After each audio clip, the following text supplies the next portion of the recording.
ఇట్లా కూర్చోండి గోత్రం రండి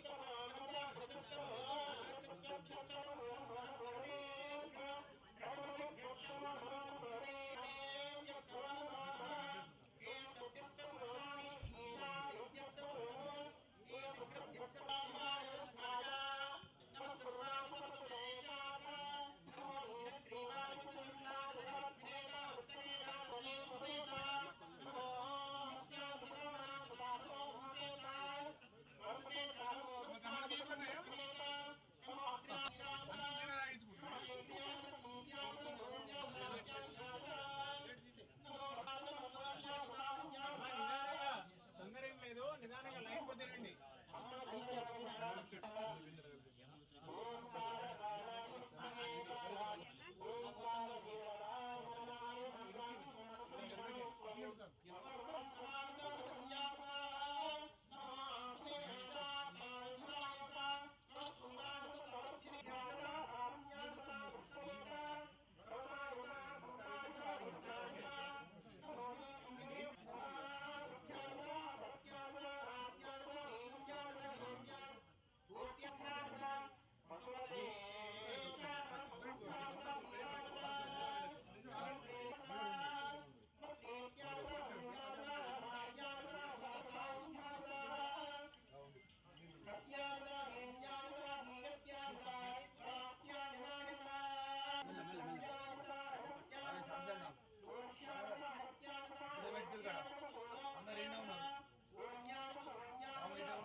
అంతే అంటవా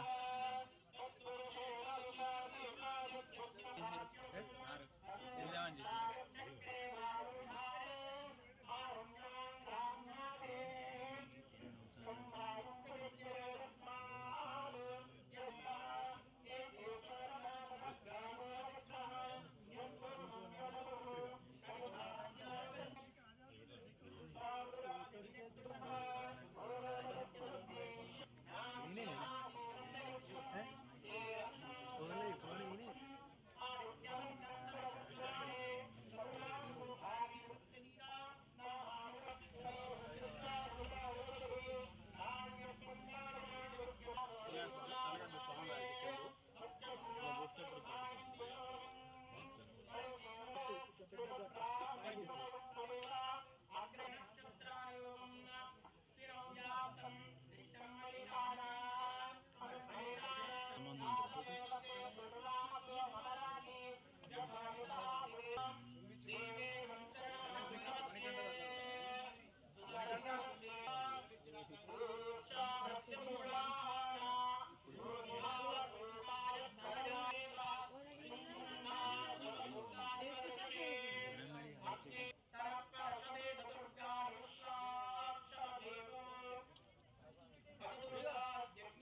ఇట్లా వస్తే ఏం కాదు.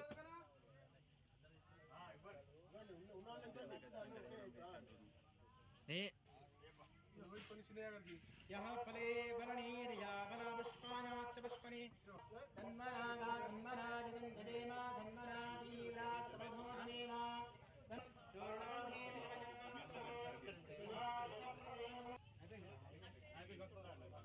అటేసి అవును బాగా చేయండి అట్లా అంటే నువ్వు తీసుకున్నావు అట్లా మంచిది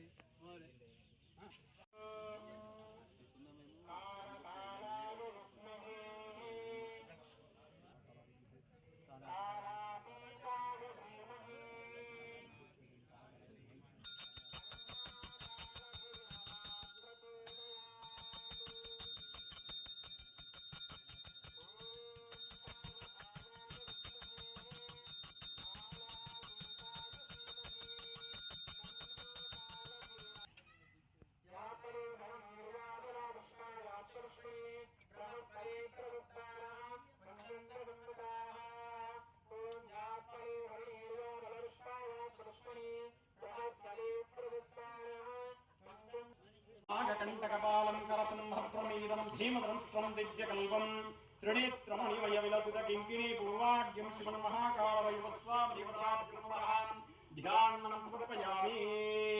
స్వామివారిని మీ మనసులో ధ్యానం చేసుకోండి. ఉద్యద్భాస్కర సన్నిభం త్రినేత్రం యోగ సర్జనం స్వరే వరదం కపాలం ధనాధనకరైకం బుగ్రీవం వాహరం దేవం సదా భవయతి శివన్ మహాకాళభైరవస్వామిదేవతాభ్యుమః ఆవాహనార్థమక్షిదాఢ్యం సమర్పయామి. భస్మానం గితోరణాభియుక్తాంగస్వాంకృతీనాం సౌధూపవాసనే తీర్థోదకైనాకాంజగుణమస్తానై మాయాకృపయాకృతం స్వాప్యమనః బిల్వపత్రాణి సమర్పయామి. శ్రీమన్మహాకాళభైరవస్వామిదేవతాభ్యో నమః. ఓం నిదానాం పదయే నమః. ఓం రురు భైరవాయ నమః జింగే పూజయామి. ఓం చండ భైరవాయ నమః జానిం పూజయామి. ఓం క్రోధ భైరవాయ నమః ఉరం పూజయామి. ఓం మున్నొత్త భైరవాయ నమః గుహ్యం పూజయామి. ఓం కపాల భైరవాయ నమః గండిం పూజయామి. ఓం భీషణ భైరవాయ నమః నాభిం పూజయామి. ఓం సంహార భైరవాయ నమః వదనం పూజయామి. ఓం కుండల ప్రదమాయ నమః హృదయం పూజయామి. శూలటంకపాశదండపాణిమాది కారణం క్షామకాయమాదిదేవమక్షరం నిరామయం భీమ విక్రమం ప్రభం విచిత్రతాండవ ప్రియం కాశికాపురాదినాథ కాళభైరవం భజే. భుక్గ్రాం హరిత్వమేవ కింకిణీవ సక్కడిం కాశికాపురాదినాథ కాళభైరవం భజే. ధర్మసేతుపాలకం అధర్మమార్గనాశకం ధర్మవామోషకం ధర్మరాయకం విభం స్వర్ణార్ణవేషభాషోభితాంగమండలం కాశికాపురాదినాథ కాళభైరవం భజే. రత్నమాలుకాతమాలుకాతయుగ్మకం నిత్యమద్వితీయష్టదైవజ్వాలముగ్రగణనాథ కాళభైరవం భజే. భూతసంగణాయకం విశాలకీర్తిదాయకం కాశీవాసిలోకపుణ్యవశోదకం విభం నేటి కాళభైరవం భజే. కాళభైరవాష్టకం పడే మనోహరం ధ్యానముక్తి సాధకం విచిత్ సంహారమూర్తిం శిరమగుళశేఖరం చంద్రబింబం ధం ధం ధం దీర్ఘకాయం వికృతముఖం చిత్తరోమం కరాళం పం పం పాపనాశం ప్రణవసతతం భైరవం క్షేత్రపాలం రం రం గం గం గం ఘోషఘోషాగణితం గర్ధరం ఘోరనాదం కం కం కాం కాలవాశం దృగదృగదృగదం జ్వలితం కామదేహం తం తం దివ్యదేహం ప్రణవసతతం భైరవం క్షేత్రపాలం లం లం బదలలింగం దీర్ఘజిహ్వాకరాళం ధూమ్. దుష్ట శిక్షకుడు శిష్ట రక్షకుడు ఆ స్వామివారి దగ్గర రెండూ ఉంటాయి. తర్వాత ఈ చిన్నబెట్టిలో కొలువై ఉన్నటువంటి స్వామివారు ఎవరైతే ఉన్నారో శ్రీ మహాకాల భైరవుడు ప్రథమ భైరవుడు అధిక పూజా కార్యక్రమాలు ఉంటాయి. చిన్న పిల్లడు సైతం ఆ స్వామివారిని ఆరాధించే విధంగానే స్వామివారి పూజా కార్యక్రమం ఉంటుంది. ఇక్కడ తాంత్రిక విధానాలు అనేవి ఉండవు, ఎట్టి పరిస్థితులు ఉండవు. ఆ స్వామివారి కూడా ఉగ్రస్వరూపం దాల్చి తాంత్రిక క్రియ ఎవరైతే చేశారో వారికి దుష్ట శిక్షకుడిగా ఉండిపోతారు.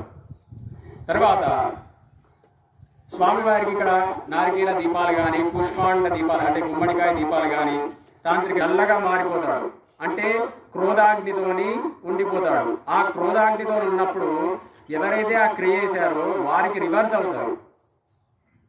అదేవిధంగా ఇక్కడ స్వామివారిని చిన్న పిల్లడు సైతం ఇప్పుడు ఎట్లాగైతే మీ చిన్న పిల్లల్ని ఎత్తుకొని వచ్చి మీరు అభిషేకం చేశారో అదేవిధంగా చిన్న పిల్లడు సైతం పూజించుకునే విధంగా శాంతియుత స్వరూపంలో మాత్రమే స్వామివారి కొలువై ఉన్నారు. ఇక్కడ స్వామివారికి జలాభిషేకం కానీ భస్మాభిషేకం కానీ పంచామృతాభిషేకం కానీ స్వామివారికి సాత్వికంగా మనం నిర్వహించుకోవచ్చు. లేదు నాకు అభిషేకానికి వీలవుతలేదండి, స్వామివారికి దీపారాధన చేసుకున్న ఉత్తమమే. దీపారాధన కానీ ఆవుని లేదా నువ్వుల నూనెతో మాత్రమే దీపారాధన.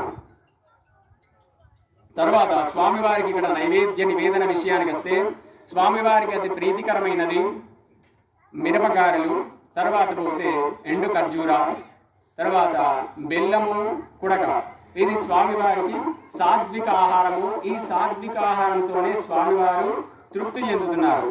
చాలా సంవత్సరాల నుండి స్వామివారు మాకు కనుగొన్నప్పటి నుండి స్వామివారికి ఇక్కడ కొబ్బరికాయ తర్వాత ఎండు ఖర్జూర స్వామివారికి నైవేద్యం నివేదన చేయడం జరుగుతుంది. ఈ ఎండు ఖర్జూరతోని ఏమొస్తుంది మనకు ప్రతిఫలం అంటే స్వామివారు తృప్తితోని ఆ ఎండు ఖర్జూర నైవేద్యాన్ని స్వీకరించి మన కార్యసిద్ధి మనోసిద్ధి ఏదైతే ఉందో దాన్ని శీఘ్రమైన ఫలితాలు ఇప్పిస్తూ ఉంటాడు. తర్వాత స్వామివారికి నివేదన చేసిన నైవేద్యం ఏదైతే ఉంటుందో అందులో నుండి సగ భాగం అన్యులకు భక్తులకు ఎవరికైనా పంచిపెట్టవచ్చు.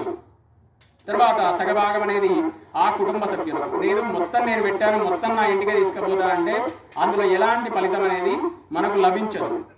తర్వాత ఇక్కడ స్వామివారికి కుజదోషానికి కానీ కాలసర్ప దోషానికి కానీ తర్వాత నెగిటివ్ ఎనర్జీ కానీ వివాహానికి కానీ సంతానం కానీ ఆర్థికాభివృద్ధి కానీ ఇతరత్ర అనారోగ్య సమస్యలకు కానీ స్వామివారికి నివేదన ఆ భక్తి పూర్వకంగా చేసుకున్నట్లయితే ఆ స్వామివారు కానీ కొంతమందికి వారి కర్మానుసారితంగా ఫలితం అనేది కొంతమంది నిదానంగా వస్తుంది, కొంతమందికి శీఘ్రంగానే వస్తూ ఉంటుంది. ఎవరైతే వారి కర్మను పోగొట్టుకోవడానికి వారానికి ఒకసారి నెలకొకసారి ఆ స్వామివారి దగ్గరికి విచ్చేసి అతి శీఘ్రంగా మనకు లభిస్తుంది. స్వామివారికి ప్రీతికరమైంది భస్మము, గంధము, తర్వాత కుంకుమ. ఇక్కడ స్వామివారికి సింధూరము, పసుపు మాత్రం స్వామివారికి కైగొనడు. స్వామివారితో పాటు అమ్మవారు కూడా ఉంటే అప్పుడు మనం పసుపు తీసుకొచ్చినా ముద్దు. ఇక్కడ లేదు, అంటే అంతర్ముఖంగా స్వామివారి లోపలనే అమ్మవారు కొలువై ఉంటారు. కావున మనకు ప్రత్యక్షంగా కనబడింది స్వామివారు ఒకరే కాబట్టి పసుపు అనేది స్వామివారి పైన వేయడం కానీ అక్కడ పెట్టడం కానీ నిషిద్ధము. తెలియక చాలా మంది భక్తులు చేస్తూ ఉంటారు, దానితోని పరిణామాలు కూడా వస్తూ ఉంటాయి. యూట్యూబ్లో చూసుకున్నట్లయితే గుమ్మడికాయ దీపాలు పెట్టండి, నారికేల దీపాలు పెట్టండి అంటూ ఉంటారు. కానీ పెట్టమంటాడు కానీ దానితో వచ్చే ఫలితాలు శుభ ఫలితాలు చెప్తాడు కానీ వ్యతిరేక ఫలితాలు కూడా చెప్పాలి కదా, చెప్పరు. చెప్పకపోతే ఏమవుతుందంటే మనం ఏదో మన కష్టంలో ఉన్నాం కాబట్టి ఏదో స్వామివారికి మన కష్టాలన్నీ పోవాలి కాబట్టి అది యూట్యూబ్లో చెప్పారు కాబట్టి మనం వచ్చి చేస్తే ఆ ఫలితం ఎవరికి మనకే లభిస్తుంది. స్త్రీలు కానీ తర్వాత సంతానం కాని వివాహం కాని వాళ్ళు కానీ ఇది ఇక్కడ స్వామివారు మాత్రం పుష్పాండ దీపాలు అనేవి నిషిద్ధము. తల్లిదండ్రులను దూషించరాదు. రెండవది, స్త్రీలను నిందించడం కానీ కొట్టడం కానీ ఎట్టి పరిస్థితుల్లో చేయరాదు. ఎందుకంటే ఈయన సత్యధర్మ పరిపాలకుడు కాబట్టి సత్యాన్ని మాత్రమే తీసుకుంటాడు. అసత్యం ఏదైతే ఉందో, తర్వాత స్త్రీలను దూషించడం కానీ నిందించడం కానీ కొట్టడం కానీ, తర్వాత ఇతరత్ర దుర్బుద్ధితో ఎవరైతే ఉంటారో వారికి మాత్రం స్వామివారు కనికరించరు. తర్వాత తల్లిదండ్రులను ఎప్పుడైతే వారిని పూజించడం కానీ లేదా గౌరవించడం కానీ, వాళ్ళను దూషించకపోవడం కానీ ఎట్టి పరిస్థితిలో చేసినంత వరకు ఆ స్వామివారు శీఘ్రంగా అనుగ్రహిస్తారు. మనలో చాలా మంది తల్లిదండ్రులను గౌరవించరు, కానీ దేవుని అనుగ్రహం కావాలి. మొదటి దైవము తల్లి, తండ్రి, తర్వాత గురువు, తర్వాతే దైవం. ఇంటికాడ తల్లిని గౌరవించవు, తండ్రిని గౌరవించవు, దేవతను పూజిస్తే ఏం ఫలితం వస్తుంది? ఏ ఫలితం రాదు. అదేవిధంగా స్వామివారి శ్లోకం చదవాలన్నా, స్తోత్రం చదవాలన్నా ఫస్ట్ తల్లిదండ్రులను గౌరవించడం నేర్చుకోవాలి. త్రిక్షుదంష్ట్రాకాల భైరవాష్టకం ఉంటుంది. ఆ త్రిక్షుదంష్ట్రాకాల భైరవాష్టకం నేను ఇంతకుముందు చదివాను. అది చదివే వ్యక్తి ఎట్టి పరిస్థితుల్లో తల్లిదండ్రులు తిట్టరాదు, కొట్టరాదు. అలా చాలా మంది నేను చూస్తూ ఉంటా, మా తల్లి అది చేయలే, మా తండ్రి ఇది చేయలేడు. నిన్ను కన్నరు, చాలు, అది చేసిరు కదా. నీకు చేతులు ఉన్నాయి, కాళ్ళు ఉన్నది, దిమాగ్ ఉన్నది, అన్నీ ఉన్నాయి, ఎందుకు ఇంకా నాకు ఏం చేయలేదు అంటారు. ఏం చేయాల్సిన అవసరం కూడా లేదు. నిన్ను భూజం మీద తీసుకొచ్చారు, మంచి విద్య నేర్పారు, సద్బుద్ధి జ్ఞానాన్ని ఇచ్చారు, సరిపోతుంది. మిగతా ఏం చేయాలో నువ్వు చెయ్యి. అంతేగాని తల్లిదండ్రి అది చేయలేదు, తల్లిదండ్రి ఇది చేయలేదు, అవి అనవసరమైన విషయాలు. ఆ విషయాలతో నువ్వు ఎంతసేపు నువ్వు భైరవుణ్ణి పూజించు, ఇంకా ఏ దిక్పాలకులు, అష్టదిక్పాలకులు పూజించినా కానీ, ముక్కోటి దేవతలు పూజించినా కానీ ఫలితాలు అనేవి రావు.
జై శ్రీమన్నారాయణ.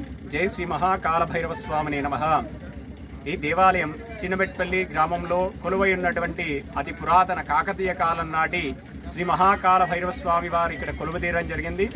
ఇక్కడ స్వామివారికి ప్రతి అష్టమి, అమావాస్య, పౌర్ణమి రోజుల్లో స్వామివారికి పూజా కార్యక్రమాలు మరియు భక్తుల చేతితోనే నేరుగా స్వామివారికి అభిషేక కార్యక్రమాలు అనేది నిర్వహించడం జరుగుతుంది. ఇక్కడ స్వామివారు శ్రీ మహాకాల భైరవ స్వామివారి ఆజ్ఞ మేరకే స్వామివారికి శాంతియుత పూజా కార్యక్రమాలు, సాత్వికారాధన నిర్వహించడం జరుగుతుంది. ఇక్కడ ప్రతి ఒక్కటి వైదిక క్రమంలోనే స్వామివారికి పూజా కార్యక్రమాలు అనేవి నిర్వహించడం జరుగుతుంది. ఈరోజు మార్గశిర బహుళాష్టమి సందర్భంగా స్వామివారి జన్మదినోత్సవ వేడుకలు అనేది అంగరంగ వైభవపేతంగా నిర్వహించడం జరిగింది. ఉదయం 7:30 స్వామివారికి భక్తుల చేతితోని సామూహిక అభిషేక కార్యక్రమము మరియు భస్మాభిషేకము, పంచఫలామృతాభిషేకము, జలాభిషేకము మరియు బిల్వార్చన విశేష పూజా కార్యక్రమాలన్నీ కూడా నిర్వహించడం జరిగింది. ఇక్కడ స్వామివారికి కుజదోషానికి, కాలసర్పదోషానికి మరియు వివాహానికి, సంతానానికి, ఆరోగ్య సమస్యలకు, ఇతరత్ర నెగటివ్ ఎనర్జీ కూడా స్వామివారు పరిష్కార మార్గాలు చూపెడుతూ వారికి సత్వరమైన శీఘ్రమైన ఫలితాలు అందించడం జరుగుతుంది. ఇక్కడ స్వామివారిని ధర్మబద్ధమైన కోరికలతో కోరుకున్నటువంటి వారికి ఆ స్వామివారి అనుగ్రహం అనేది శీఘ్ర ఫలితాలు అనేవి రావడం జరుగుతుంది. ఇక్కడ చిన్నమెట్పై గ్రామంలో గుట్టపైన ప్రతి అణువణువు లోపల శ్రీ మహాకాల భైరవ స్వామివారు కానీ ఇతరత్ర దేవతామూర్తులందరూ కూడా భక్తాంజనేయ స్వామి, లక్ష్మీ సమేత నరసింహ భగవానుడు కానీ, దత్తాత్రేయుడు, సరస్వతీదేవి, మహాగణపతి స్వామివారు కూడా కొలువుదీరి ఉండడం జరిగింది. అదేవిధంగా ఇక్కడ ప్రకృతి లోపల ఉన్నటువంటి పాజిటివ్ ఎనర్జీతోని అతి శీఘ్రాదిమైన ఫలితాలు అనేవి రావడం జరుగుతుంది. కావున భక్తులందరూ కూడా సామూహికంగా వచ్చి కానీ శీఘ్రమైన ఆ స్వామివారిని దర్శించుకొని సత్వరమైన ఫలితాలు పొందగలరు.